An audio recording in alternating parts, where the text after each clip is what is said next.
बिस्मिल्लाहिर्रहमानिर्रहीम। अस्सलाम वालेकुम। वीडियो स्टार्ट करने से पहले हुजूर पाक पर एक प्यारा सा दूध पाक का नज़ारा पेश करते हैं।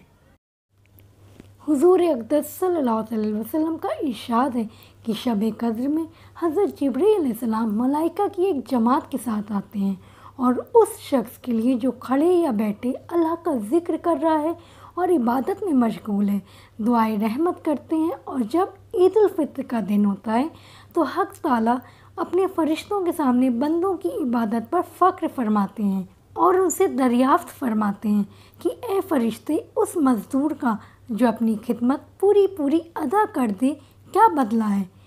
फ़रिश्ते अर्ज़ करते हैं, ए हमारे रब, इसका बदला यही है कि उसकी उजरत पूरी कर दी जाए।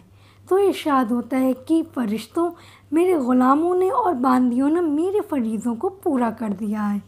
फिर दुआ के साथ चिल्लाते हुए ईदगाह की तरफ निकले हैं। मेरी इज़्ज़त की कसम, मेरे जलाल की कसम, मेरी बख्शिश की कसम, मेरी बड़ी शान की कसम, मेरे बुलंदी मर्तबे की कसम, मैं इन लोगों की दुआ ज़रूर कबूल करूँगा। फिर उन लोगों का खिताब फरमाकर इरशाद होता है कि जाओ, तुम्हारे गुनाह माफ़ कर दिए गए हैं और तुम्हारी बुराइयों को नेकियों से बदल दिया गया है। ये लोग ईदगाह से ऐसे हाल में लौटते हैं कि इनके गुनाह माफ़ हो चुके होते हैं। हुजूर पाक सल्लल्लाहु अलैहि वसल्लम का इरशाद है कि जो शख्स लैलतुल कद्र में ईमान के साथ और सवाब की नियत से इबादत के लिए खड़ा हो, उनके पिछले तमाम गुनाह माफ़ कर दिए जाते हैं।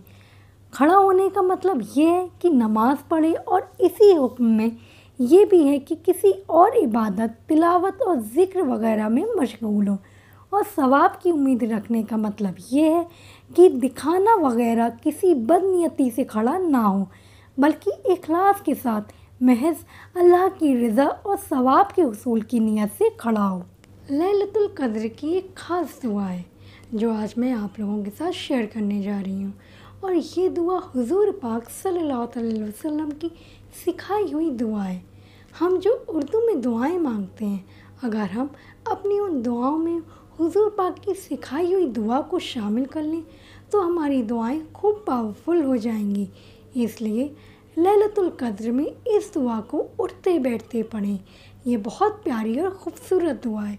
ऐसी दुआ है जिसे सुनकर अल्लाह को अपने इस बंदे पर प्यार आ जाए और अल्लाह अपने बंदे को माफ़ कर दे। लैलतुल कद्र में जब आप इबादत के लिए खड़े हों और इबादत करने के बाद दुआ के लिए जब आप अपने हाथ उठाएं तो इस दुआ को लाजमी पढ़ें, जो कि हुजूर पाक की सिखाई हुई दुआ है, जो लैलतुल कद्र की ख़ास दुआ और शब कद्र की पावरफुल दुआ है, जो कि हर मुसलमान को याद होना चाहिए।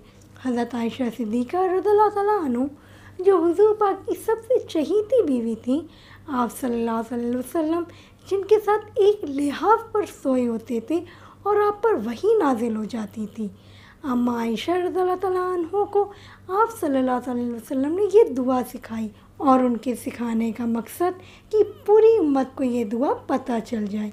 ये हुजूर पाक सल्लल्लाहु अलैहि वसल्लम की तालीम थी। हज़रत आयशा रज़ियल्लाहु तआला अन्हा से रिवायत है कि उन्होंने अर्ज़ किया कि या रसूल अल्लाह, अगर मैं लैलतुल पाऊँ तो क्या दुआ मांगूँ। तो आप सल्लल्लाहु अलैहि वसल्लम ने फरमाया कि लैलतुल कद्र अगर पा लो तो अल्लाह से ये दुआ मांगो। और वो दुआ मुबारक ही ये है, अल्लाहुम्मा इन्नका अफ़ुव्वुन तुहिब्बुल अफ़्व फ़अफ़ु अन्नी, जिसका तर्जुमा ये है, ए अल्लाह, तू बेशक माफ़ करने वाला है और पसंद करता है माफ़ करने वाले को, मुझे भी माफ़ फरमा दे। अल्लाह अकबर, बहुत प्यारी दुआ है। इसलिए इस लैलतुल कद्र की रात अगर आपको ये दुआ याद नहीं है तो याद कर लें। वीडियो को ज़्यादा से ज़्यादा शेयर करें और अगर आपने अभी तक मेरे चैनल को सब्सक्राइब नहीं किया है तो प्लीज़ मेरे चैनल को सब्सक्राइब कर लें। फ़ी अमानुल्लाह, अल्लाह हाफ़िज़।